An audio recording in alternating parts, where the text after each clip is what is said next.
ఆశ్చర్యకరమైన బైబిల్ పాఠంగా నెహెమ్యా గ్రంథము 6వ అధ్యాయం చదువుకుందాము.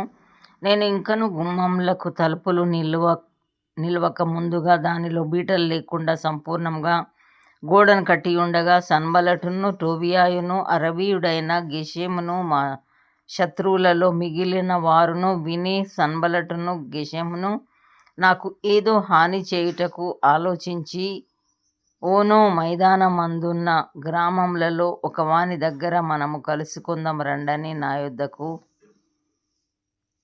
వర్తమానము పంపిరి. అందుకు నేను చేయు పని గొప్పది, దాని విడిచి మీ యొద్దకు వచ్చుటకై నేను దానిని ఎందుకు ఆపవలెను? నేను రాలేనని చెప్పుటకు దూతలను పంపితిని. వారు అలాగున 4 మారులు నా యొద్దకు వర్తమానం పంపగా ఆ ప్రకారమే నేను మరల ప్రత్యుత్తరం ఇచ్చి తిని. అంతటా 5వ మారు సన్బల్లటు తన పనివాని ద్వారా విప్పియున్న యొక్క పత్రికను నా యొద్దకు పంపెను. అందులో వారిపైన రాజుగా ఉండవలెనని నీవు ప్రాకారమును కట్టుచున్నావనియు, ఈ హేతు చేతనే నీవును యూదులను రాజు మీద తిరుగుబాటు చేయునట్లుగా నీవు ఆలోచించుచున్నావనియు, యూదులకు రాజుగా ఉన్నాడని నిన్ను గూర్చి ప్రకటన చేయుటకు యెరూషలేములో ప్రవక్తలను నీవు నియమించితివనియు మొదలగు మాటలను, రాజునకు ఈ సంగతులు తెలియనగుననియు మొదలగు మాటలును,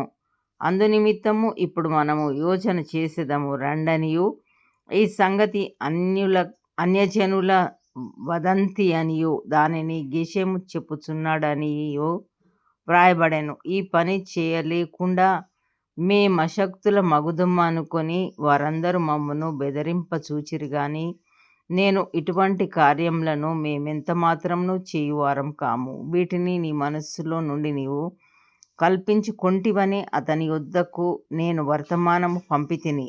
దేవా, ఇప్పుడు నా చేతులను బలపరచుము. అటు తరువాత మెహేతబేలునకు పుట్టిన దెలాయ్యా కుమారుడైన షెమయా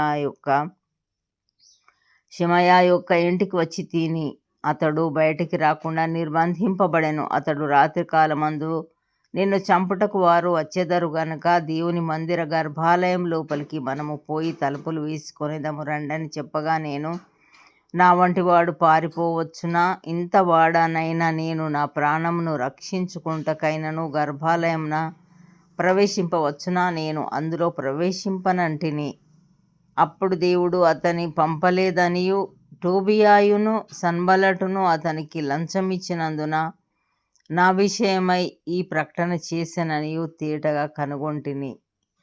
అందువలన నాకు భయము పుట్టగా నేను అతడు చెప్పినట్లు చేసి పాపంలో పడుదునని అనుకొని, నా మీద నింద మోపునట్లుగా నన్ను గూర్చి చెడువార్త పుట్టించుటకు వారతనికి లంచమిచ్చి ఉండిరి.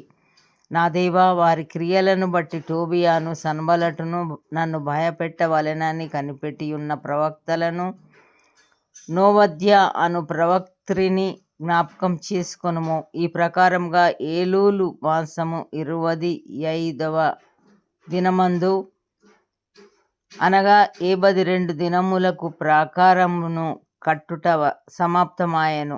అయితే మా శత్రువులు ఈ సంగతి వినినప్పుడును, మా చుట్టూ నుండి అన్యజనులందరూ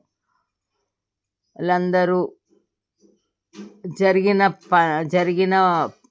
పని చూచినప్పుడును వారు బహుగా అధైర్యపడిరి. ఏలయనగా ఈ పని మా దేవుని వలన జరిగినదని వారు తెలుసుకొనిరి.